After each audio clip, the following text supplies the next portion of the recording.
დონორთა პირველმა საერთაშორისო კონფერენციამ მუშაობა დაასრულა. ბათუმის შერატონში კონფერენცია სახელწოდებით აჭარის თანამშრომლობა განვითარებისთვის 2011 აჭარის მთავრობის ინიციატივით გაიმართა.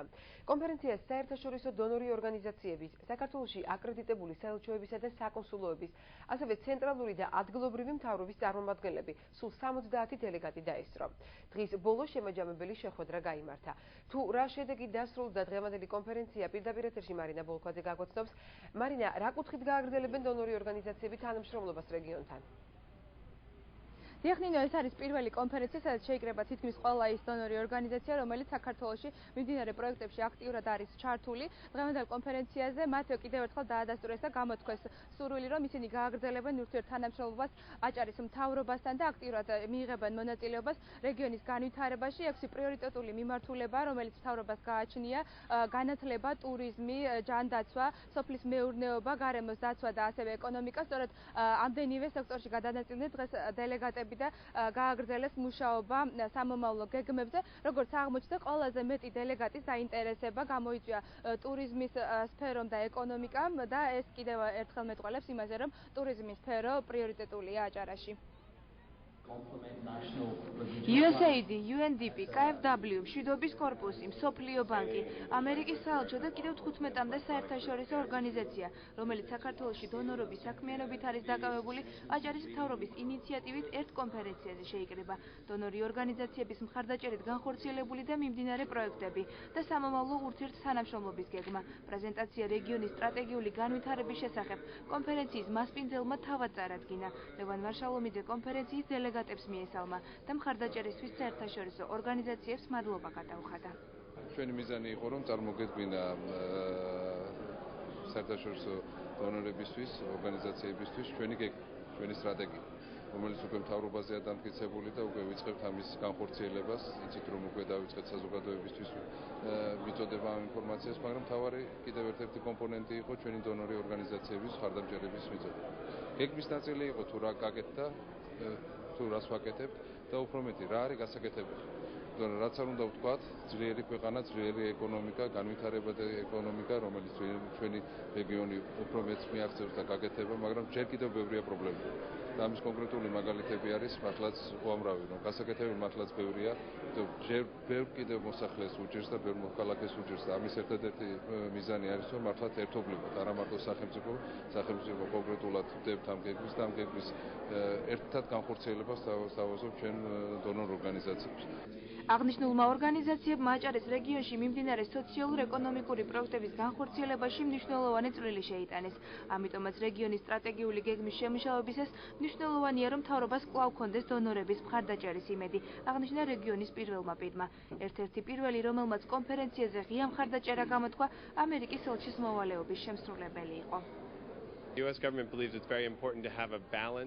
ამერიკის საელჩოს სახელით აღნიშნავ, რომ მოხარული ვართ, რომ მონაწილეობთ ბათუმის დონორთა საერთაშორისო კონფერენციაში. ვფიქრობ, ეს არის კარგი შესაძლებლობა როგორც დონორებისთვის, ასევე ქართული კომპანიებისთვის და აჭარის მთავრობისთვის დაგეგმოს სამომავლო ურთიერთთანამშრომლობის დეტალები. ამერიკა საქართველოში ბევრ პროექტს ახორციელებს ტურიზმის, ჯანდაცვის, ეკონომიკის სექტორში, ასევე უსაფრთხოების საკითხებში. თანამშრომლობთ სამოქალაქო საზოგადოებასთანაც.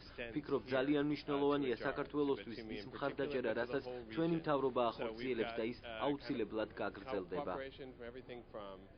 KfW ბანკი ბათუმში აფინანსებს ბათუმის კომუნალური ინფრასტრუქტურის პროექტს, რაც გულისხმობს ბათუმის მთლიანი საკანალიზაციო და წყლის ქსელების რეაბილიტაციას. ძალიან ბევრი დონორი მუშაობს აჭარაში.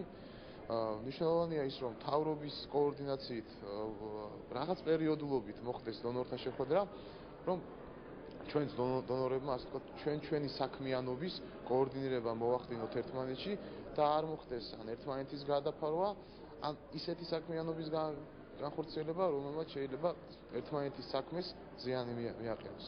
კონფერენციის ოფიციალური ნაწილის დასრულების შემდეგ დელეგატებმა მუშაობა 6 სხვადასხვა სექტორში გააგრძელეს: ეკონომიკის განვითარების, სოფლის მეურნეობის, ტურიზმის, განათლების, ჯანდაცვისა და გარემოს დაცვის უწყებების ხელმძღვანელებმა დონორებს თავიანთ სფეროში მიმდინარე რეფორმებისა და სტრატეგიების შესახებ ინფორმაცია გააცნეს. დონორებთან შეხვედრა ეს არის ახალი შესაძლებლობები, იმიტომ რომ ჩვენ რამდენიმე პროექტი გვაქვს, რომელსაც ვახორციელებთ დონორი ორგანიზაციების დახმარებით და მათთან აქტიური თანამშრომლობა, რა თქმა უნდა, ხელშეუწყობს ახალი პროექტების წარმოქმნასაც და განვითარებასაც.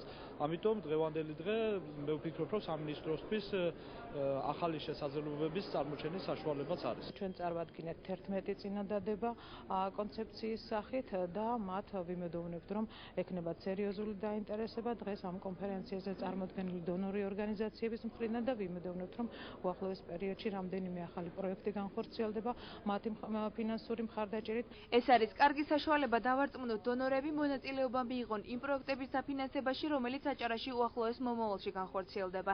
აცხადებენ აჭარის მთავრობაში. კონფერენციის ერთ-ერთ მთავარ მიზნად მინისტრებმა საერთაშორისო ორგანიზაციების გამოცდილების გაზიარება და მათი მუშაობის სპეციფიკის შესახებ ინფორმაციის გაცვლაც დაასახელეს. რეგიონმა მიაღწია გარკვეულ წარმატებას და ეს წარმატება ყველა იმ დონორი ორგანიზაციის და საერთაშორისო ორგანიზაციების დახმარებით იქნა მიღწეული, რომლებიც წარმოდგენილი არიან აქ და ბევრი მათგანი ვერ ესწრება გარკვეული მიზეზების გამო. ჩვენი მიზანი არის, ფინანსთა და ეკონომიკის სამინისტროს მიზანი არის, რომ მივახციოთ გარკვეული დონორი ორგანიზაციებისგან დაფინანსების მოპოვებას იმ დარგების დასაფინანსებლად, რომლებიც გარკვეულწილად კომერციული ბანკების მხრიდან სასხების გადაცემა ჭირს. ვფიქრობ, ეს შესანიშნავი იდეაა, ერთად მოუყარო თავი ყველა წამყვან დონორს, რომლებიც რეალურ პროექტებს ახორციელებენ საქართველოში. ეს კარგი შესაძლებლობაა ორგანიზაციებისთვის წარმოადგინონ თავიანთი პროექტები და შეეცადონ მოიპოვონ დაფინანსება. USAID ბევრ პროექტს ახორციელებს საქართველოში სხვადასხვა სფეროში. მოხარული ვართ, რომ ჩვენ წვლილი შეგვაქვს რეგიონის განვითარებაში. კონფერენცია დელეგატებმა დღის ბოლოს შეაჯამეს. გამოიკვეთა იდეები თუ რა კუთხით გააგრძელებენ დონორი ორგანიზაციები აჭარის მთავრობასთან თანამშრომლობას. დღესვე გადაწყდა, რომ დონორთა კონფერენცია ტრადიციულ ხასიათს მიიღებს და ის წელიწადში ორჯერ გაიმართება. დიახ, დონორთა მეორე საერთაშორისო კონფერენცია კვლავ ბათუმში ჩატარდება და ეს დრო სავარაუდოდ სექტემბერში იქნება.